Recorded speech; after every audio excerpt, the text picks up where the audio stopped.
Hi friends, இன்றைக்கி நம்ம என்ன செய்ய போகிறோம்னா கூனியை வச்சு ஒரு அருமையான ஒரு சைடிஷ் தான் செய்ய போகிறோம். எதுக்கு வேணாலும் சாப்பிட்லாம்.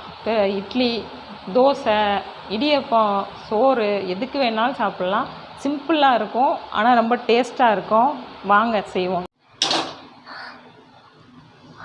ஃப்ரெண்ட்ஸ், இது கூனி இந்த மாதிரி சின்ன சின்னது நான் ஏற்கனவே க்ளீன் பண்ணி வச்சுருக்கேன். இந்த கூனியை லைட்டாக சட்டி சூடானதுக்கப்புறம் நம்ம வறுத்தரலாம். ஏன்னா இல்லைன்னா ஒரு மாதிரி பச்சையான ஸ்மெல் வரும். நீங்களும் இந்த மாதிரிவே பண்ணுங்கள். க்ளீன் பண்ணி வச்சுட்டு இதை லைட்டாக சட்டியில் போட்டு வறுத்தரலாம். இப்போ போட்டுடலாம். ரொம்பவும் கருகிடக்கூடாது.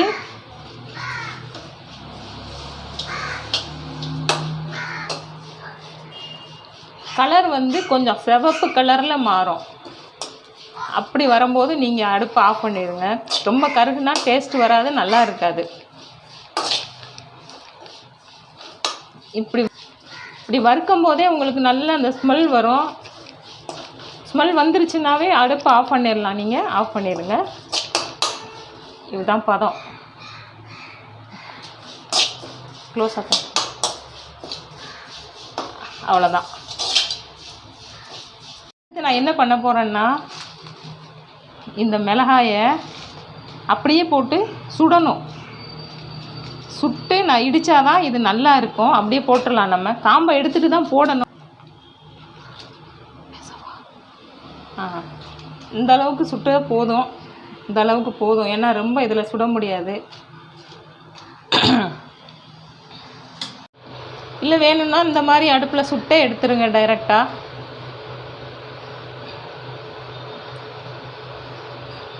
போட்டுட்டு இந்த விதையும் வேண்டாம். இது நாளாக பிச்சு போட்டாவே நம்ம அப்போ தான் இடிக்கிறதுக்கு கரெக்டாக இருக்கும். விதை வேண்டாம். இந்த உரலில் போட்டு தான் இடித்து சாப்பிட போகிறேன். உரல் இருந்துச்சுன்னா நீங்கள் பண்ணுங்கள். அம்மி இருந்தாலும் ஓகே. இப்போ மிளகாய் இதில் போட்டு இடிச்சிடலாம்.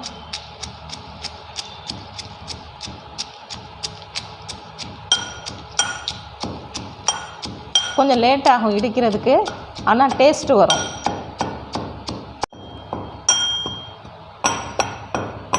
இப்போ நம்ம தேங்காயை சேர்த்துடலாம்.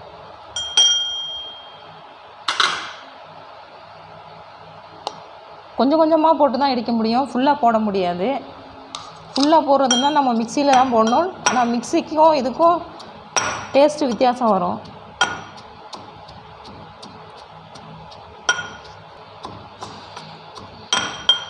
உரல் இல்லைனாலும் பரவாயில்ல, அம்மி இருந்துச்சுன்னா அதில் செய்யலாம். நீங்கள் எந்த பொருளும் கொஞ்சம் டைம் எடுத்து நம்ம செஞ்சோம்னா அதோட ருசியே தனியாக இருக்கும். பசங்களும் கொஞ்சம் ஒரு வாய் சாப்பிட்ற இடத்துல கூட ஒரு வாய் சாப்பிடுவாங்க. டேஸ்ட்டு நம்ம செய்கிறத பொறுத்தும் இருக்குது. அதனால் நீங்கள் லேட் ஆனாலும் பரவாயில்ல, இந்த மாதிரி செஞ்சு கொடுங்க பிள்ளைங்களுக்கு.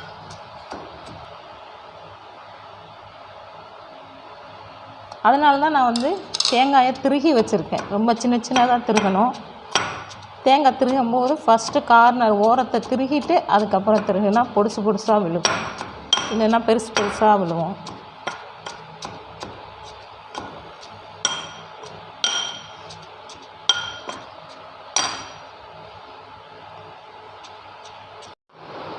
இப்போ நம்ம எடுத்துடலாம். தேங்காயும் மிளகாயும் போட்டு இடிச்சிருக்கோம்.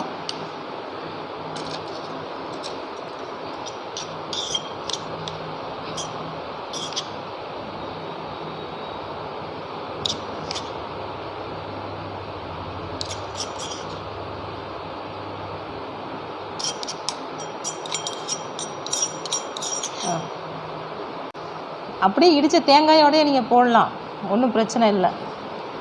இப்போது கூனியை கொஞ்சம் கொஞ்சமாக போட்டு இடிச்சிடலாம். இப்போவே நல்லா வாசம் வருது எனக்கு.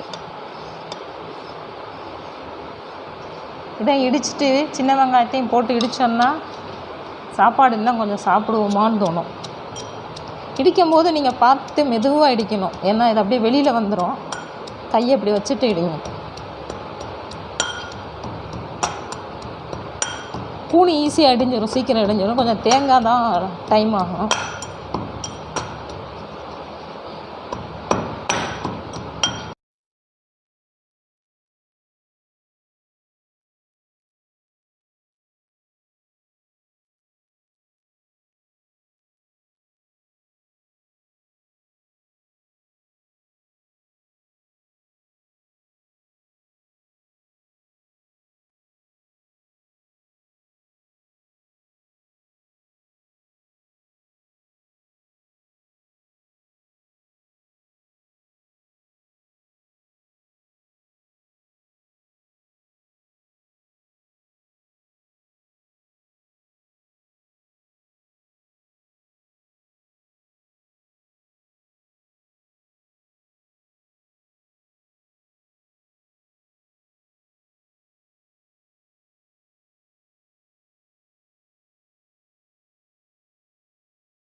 உப்பு ஆட் பண்ணிடலாம்.